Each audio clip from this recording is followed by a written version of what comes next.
Pour la suite de notre table ronde, puisqu'il nous reste environ une demi-heure de débat, je passe tout de suite la parole à Vincent Noce pour un premier moment de réflexion, de commentaires, de discussion avec tous les intervenants de l'après-midi et puis avec celles et ceux d'entre vous qui souhaiteront ensuite poser des questions. Bonjour. Moi, je ne suis pas un attributeur. Donc, vous pouvez être sûr d'une chose, sur la tribune, il y a une personne qui ne s'est jamais trompée, c'est moi. J'ai apprécié à sa juste mesure ces journées dont je pense qu'elles ont pour fonction aussi d'interroger le rôle du musée aujourd'hui. C'est-à-dire que je crois qu'il y a une compréhension qui se développe en France et qui est traduite ici au Louvre de façon active, qui est que le musée ne peut plus être un lieu fondé uniquement sur le connoisseurship, comme il l'a été dans la grande tradition de l'histoire de l'art. Et que, donc je crois que dans les différentes interventions, avec des variantes quand même, et à des degrés plus ou moins important, parce que j'ai trouvé qu'il y en avait encore qui étaient bien du côté du connoisseurship et d'autres beaucoup plus attachés à l'étude de la matérialité de l'œuvre.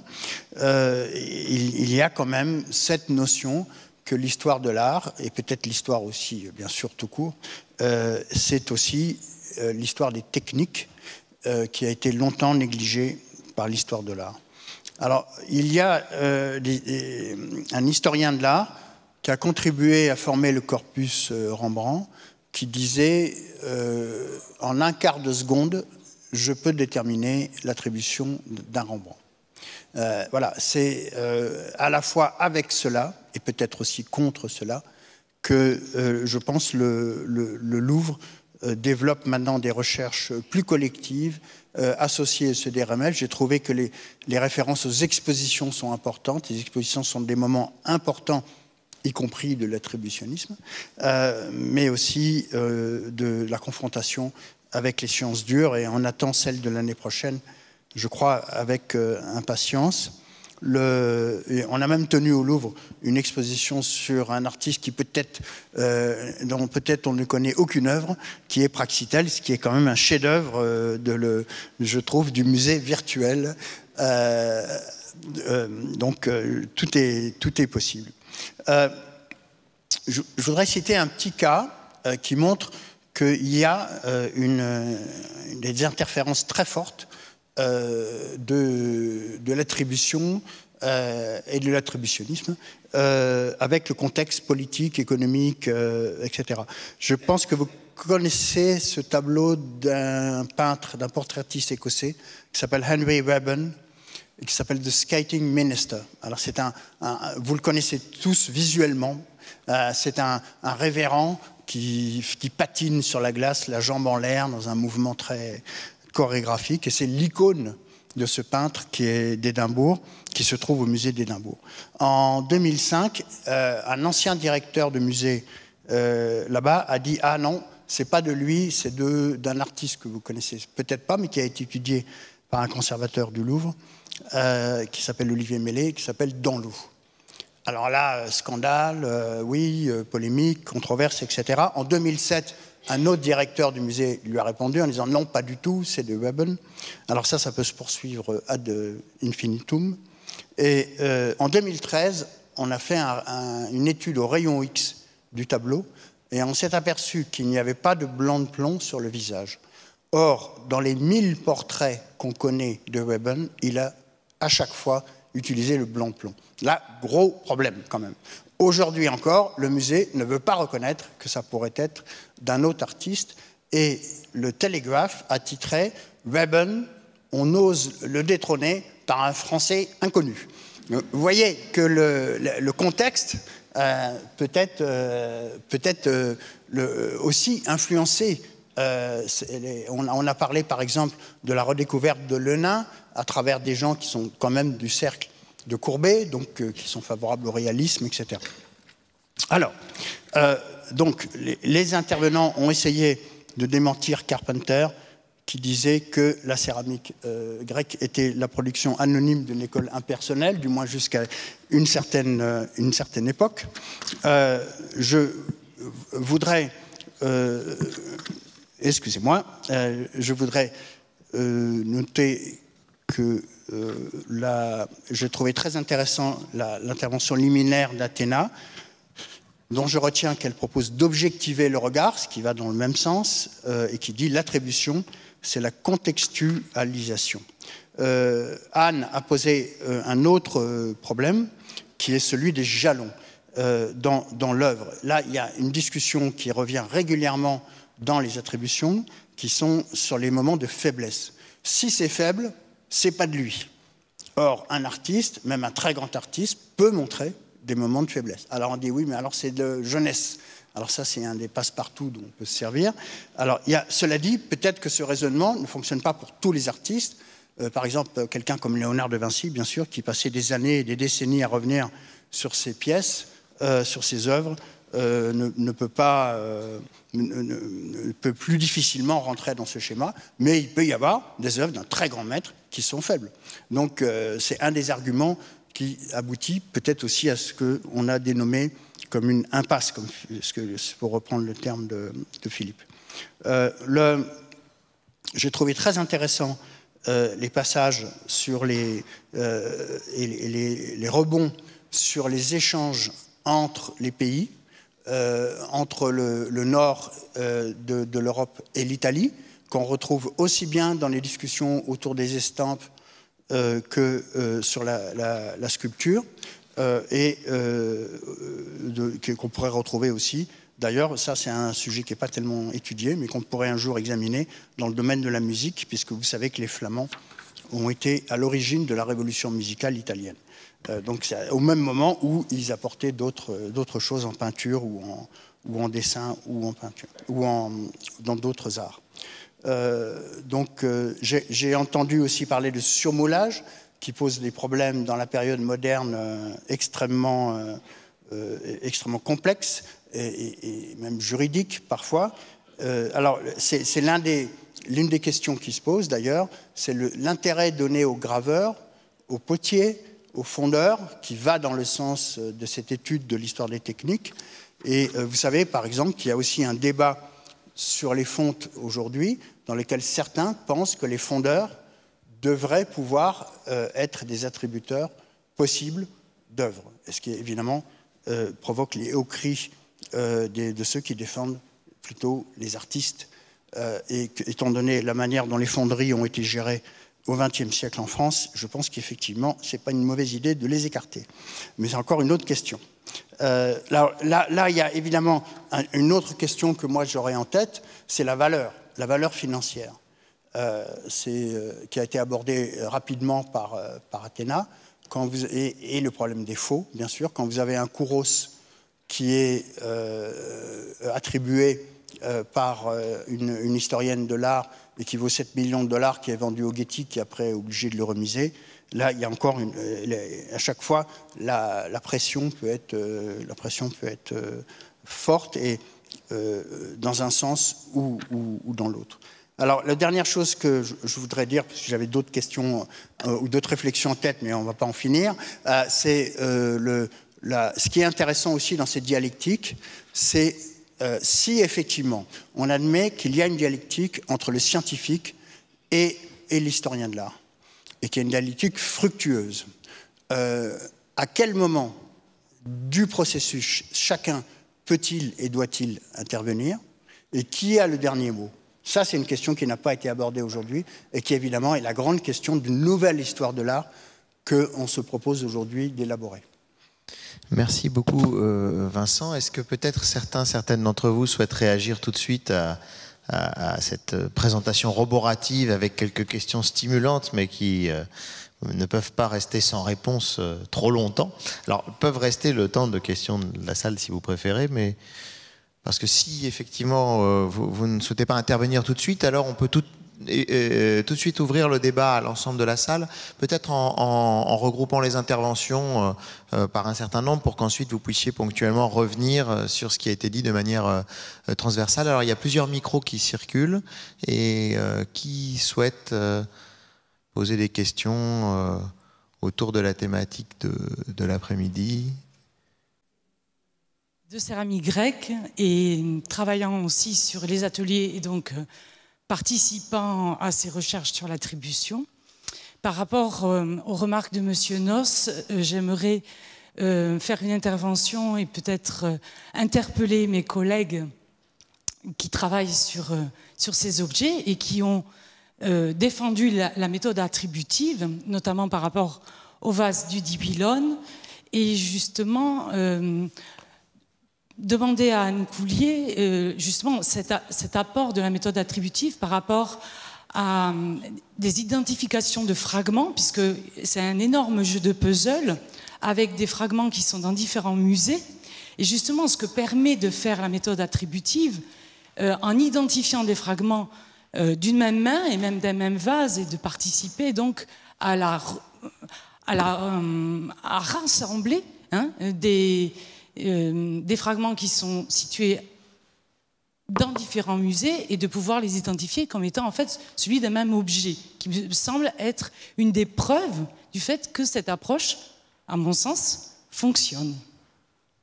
Oui, alors le fait que cette approche fonctionne, je pense que personne ne l'a vraiment remise en cause. Simplement, on s'est rendu compte que sur certains dossiers, et c'était certains dossiers exposés par mes collègues, qui montrent la limite, pour certaines séries, la limite de l'approche purement stylistique.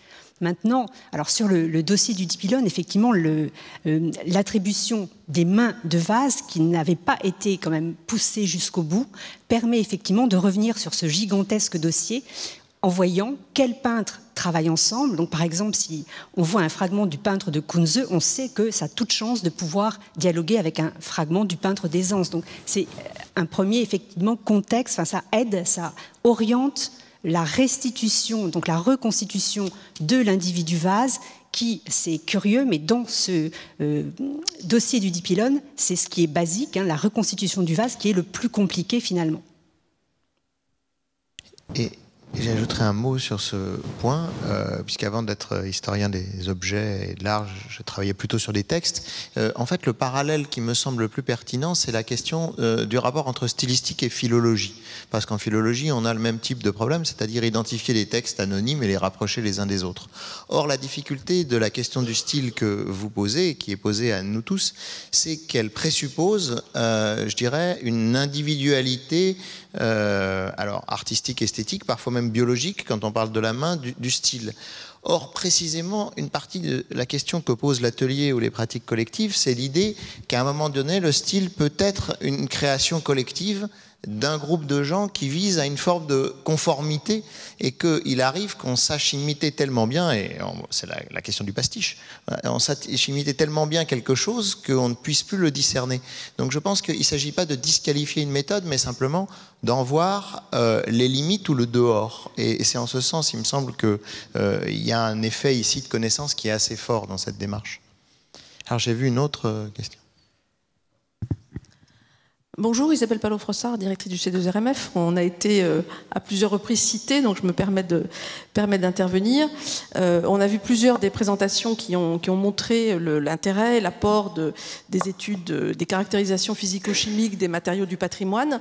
Donc ça paraît évident il me semble, enfin de mon côté du moins, que l'apport de ces méthodes physico-chimiques est important. Mais là aussi, comme les études stylistiques, les études physico-chimiques, elles ont évidemment aussi leurs limites. Et donc, bien entendu, on a tendance à penser que finalement la science est un peu presse-bouton. Je ne sais plus qui l'a dit dans les exposés tout à l'heure, mais il me semble que c'est Séverine Le Pape. Donc ça n'est effectivement pas presse-bouton. Et non seulement c'est pas presse-bouton, mais en plus, tirer une information extrapolable, réutilisable d'une analyse scientifique d'une œuvre, ça suppose qu'on ait derrière toute une épaisseur d'études de corpus, extrêmement approfondie, sans laquelle l'étude ponctuelle ne sert à rien. Donc on a une opportunité extraordinaire dans le travail qui peut se faire entre les équipes du Louvre et celles du C2RMF, qui est de faire collaborer ensemble des conservateurs historiens d'art qui ont des collections exceptionnelles et qui les connaissent bien, et des scientifiques qui, eux, ont des bases de données, qui ont des connaissances aussi approfondies des matériaux et des échantillons utilisables, etc., et tout un passé de recherche. Et ce travail collaboratif, il se fait en fait de deux manières. Il se fait d'abord à l'occasion de la restauration elle-même des œuvres, puisque chacun connaît la citation de Cesare Brandi, qu'on ne se lasse de citer. La restauration est le moment méthodologique de la reconnaissance de l'œuvre d'art dans sa double polarité esthétique et historique. Mais ça veut dire qu'au moment où effectivement on restaure, c'est-à-dire qu'on touche à l'œuvre, c'est une occasion d'approfondissement de la connaissance qui est tout à fait exceptionnelle. Et puis l'autre partie, l'autre volet de l'avancée des connaissances permises par ces collaborations, eh bien, c'est le travail sur des grands ensembles, des corpus, qu'on ne peut malheureusement pas faire de manière systématique, faute de moyens humains, mais qu'on aimerait pouvoir développer, telles que les études sur les gravures, les études sur les bronzes, etc., qui évidemment, dans le futur, pourront permettre de résoudre des énigmes ponctuelles sur telle ou telle œuvre. Moi, j'étais aussi très, très frappée par la manière dont Vincent Nosse a conclu l'état des lieux, et notamment parce que c'est un peu au cœur de mon agenda, cette dialectique donc, du scientifique, de l'historien de l'art, et qui a raison, et à quel moment on clôt, ou en tout cas on décide qu'il faut arriver à une conclusion. Et c'est surtout par rebond de ce que Nicolas nous a montré, le dernier tableau, où vous avez pu montrer qu'à l'évidence, ce tableau, sa couche picturale n'était pas ne relevait pas de la technique de ce qu'on connaissait des Le Nain.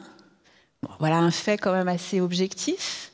Mais quand on le sert sur un plateau à des historiens d'art, ils disent mais alors, est-ce que, Nicolas, tu pourrais approfondir et nous dire un peu plus, parce que moi, j'étais pas là à ce colloque, quels ont été les arguments des historiens d'art face à un argument qui nous semble, nous, alors peut-être parce qu'on ne connaît pas bien les choses, un peu difficilement discutable.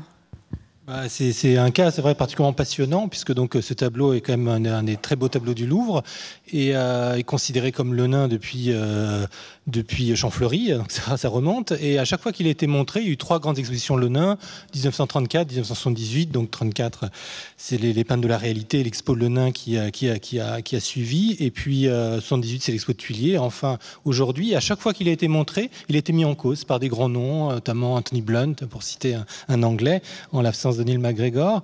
Et donc, du coup, aujourd'hui, les gens qui s'intéressent au Le Nain sont absolument partagés.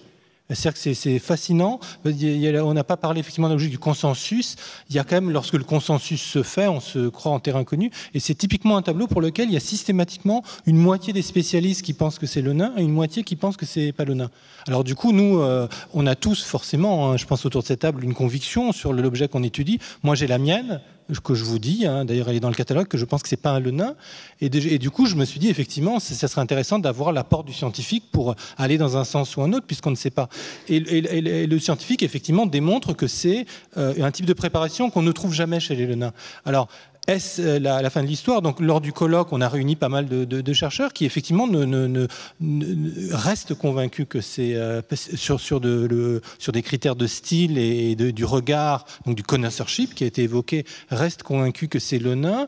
Et ce qui fait que l'argument scientifique n'est pas l'argument ultime, c'est que ça peut être l'exception qui confirme la règle. C'est-à-dire, si tous les autres tableaux étudiés des Le Nain montrent bien les deux préparations, avec une composition chimique qui est assez constante, le fait qu'il y en ait un qui ne l'est pas ne démontre pas, tu vois, c'est pour le coup. Et donc, du coup, je pense que désormais, il y a quand même une présomption sur on va dire, on a bifurqué peut-être un peu dans le sens, ce n'est pas un Le Nain, mais après se pose le problème, c'est que c'est quand même un très beau tableau qui va pas si mal avec le Nain, qui l'a peint.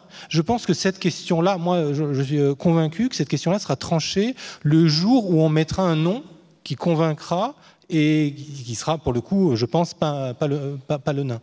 Mais en l'absence d'un nom convaincant, Le Nain reste difficile à évacuer malgré l'apport de l'analyse.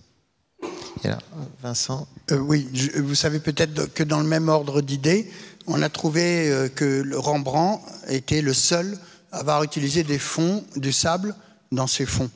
Et donc, on a dû réattribuer un certain nombre de peintures à son entourage, qui était extrêmement maladroite. On pensait que c'était des œuvres du 19e, on ne voulait même pas les étudier, parce qu'elles sortaient de son atelier, parce qu'il y avait du mica dans le fond, et il est le seul artiste, à ce qu'on sache, de son époque, à avoir utilisé ça. Donc on voit bien cette espèce de dialectique qu'il peut y avoir, et qui conduit à interroger évidemment le collectif, les pratiques d'atelier, l'enseignement, etc. Et ouvre aussi d'autres recherches, même à l'histoire de l'art intellectuel, si on veut la sauver. Oui, c'est par rapport en fait effectivement aux pratiques d'atelier, parce que ce qui est très clair à travers l'ensemble des communications, c'est que l'essai d'attribution fonctionne pour certains corpus et ne fonctionne pas pour d'autres. On l'a vu avec les petits bronzes, on le voit même selon des périodes. Et si on prend la céramique grecque, je pense que la méthode de Bisley améliorée, etc., peut fonctionner pour certains moments, le 6e par exemple, et moins nécessairement, en tout cas, donner des résultats moins cohérents au 5e. Et la question que moi je me suis toujours posée, c'est qu'est-ce que ça reflète du point de vue de l'organisation de la production? Parce que je pense que ça doit refléter quelque chose matériellement par rapport à l'organisation de la production. Donc je suis en doute qu'on est face à d'autres types d'organisations qu'on ne parvient pas nécessairement à cerner. Et donc c'est toujours par rapport à notre méthode d'analyse, qu'est-ce qu'elle reflète vis-à-vis d'une réalité comment dire, matérielle du moment même de la production. Et je pense que là, ça peut être aussi un questionnement pour aller plus loin. Je crois que ce qui est très intéressant là, c'est qu'effectivement, la question de l'attribution n'est pas disqualifiée, mais dépassée en étant réenglobée dans d'autres interrogations, qui sont des interrogations d'une part d'histoire des techniques, tout à l'heure Vincent Noss l'a dit, et puis d'autre part des interrogations d'histoire culturelle. Au fond, pour que l'attributionnisme fonctionne à plein régime dans son sens classique, il faut qu'il y ait ce que Michel Foucault appelle la fonction auteur, c'est-à-dire que toutes les sociétés ne connaissent pas de la même manière à chaque moment la fonction auteur. Donc, cet embrayage-là, il est projeté par la fin du 19e siècle européen, parce que c'est un moment où il y a une sorte d'exacerbation, au contraire, de cette fonction-là, sur des lieux et sur des périodes où ça ne fonctionne pas de la même façon. Mais le fait que ça ne fonctionne pas, ça ne veut pas dire que justement la recherche ne va pas faire voir d'autres processus, d'autres pratiques, et je crois que c'est ce qu'on a assez bien vu dans l'ensemble cet après-midi. Alors peut-être qu'on peut prendre une dernière série de questions, si vous le souhaitez. En tout cas, s'il n'y a plus de... Moi, j'avais peut-être alors à ce moment-là une petite remarque à faire à propos de l'intervention d'Isabelle Palot-Frossard, qui commence en disant « la science ne peut pas tout ». Alors moi, je pense, je comprends la clause de style, et elle est évidemment juste, mais je pense qu'il faudrait se demander, se poser la question de savoir la pertinence de cet axiome qu'on répète constamment. L'histoire de l'art et le connoisseurship ne peuvent pas tout. Et quand on commence à parler du connoisseurship, on ne commence pas par dire « Ah oui, ils ont des limites, ils ont des défauts, etc. » On essaye de montrer ce qu'ils ont apporté.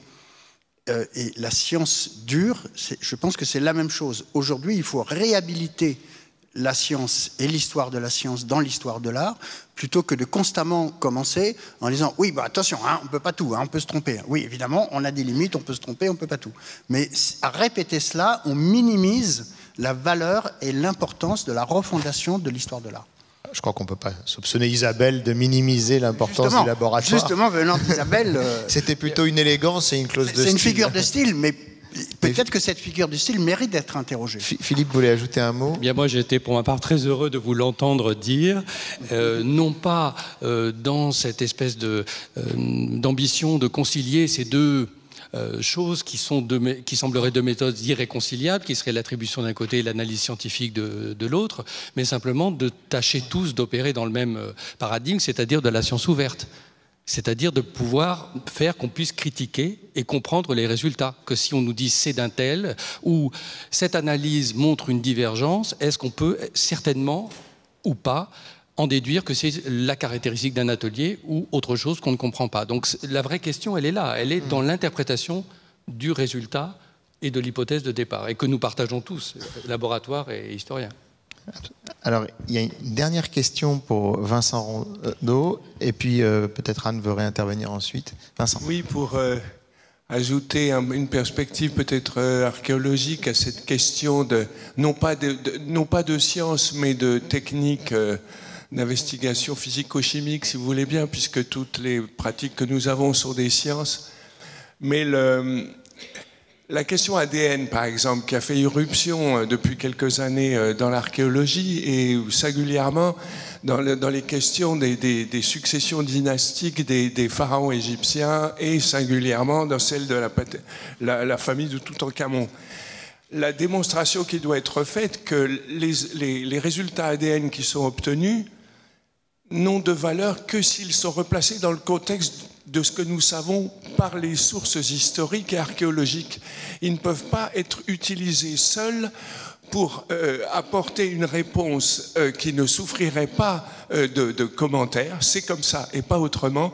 Ça a été démontré à ce propos. Les ADN sont tellement dégradés qu'on a une marge de manœuvre qui doit être cernée, mieux comprise grâce aux sources historiques, épigraphiques, etc. pour calibrer là aussi le résultat ADN qu'on pourrait croire paradoxalement sans appel. Absolument.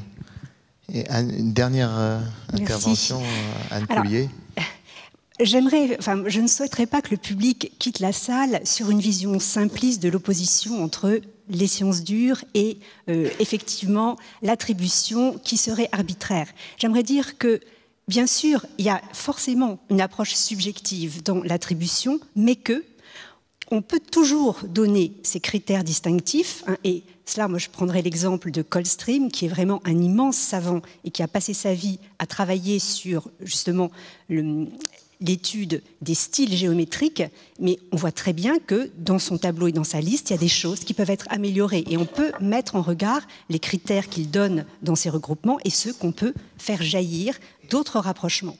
D'autre part, sur les sciences dures, j'ai avec un immense plaisir travaillé avec Anne Bouquillon sur justement les analyses d'argile des vases grecs, et il faut savoir aussi que dans la lecture de ces résultats, il y a une part d'interprétation qui est égale à la part d'interprétation lorsqu'on choisit de faire converger plusieurs justement critères d'attribution.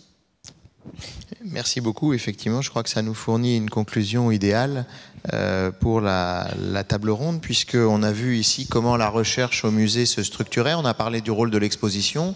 On vient de voir comment le rôle de la recherche elle-même était essentiel, et qu'au fond, je crois que ce qui vient de se dire assez largement, c'est une sorte de déclaration d'antipositivisme, dans le sens où il s'agit de ne pas remplacer une croyance par une autre, que croire en l'autorité d'un connaisseur ou croire en la pure autorité de l'ADN ou de la science, ici, serait tout aussi fallacieux. Finalement, on voit que c'est l'art comme processus qui a été mis en évidence par les uns et les autres, que je remercie beaucoup, ainsi que Vincent Nosse, puisque nous arrivons au terme de notre après-midi et c'est le moment de céder la parole pour les conclusions générales à Salvatore Settis, président du conseil scientifique du musée du Louvre. Merci beaucoup.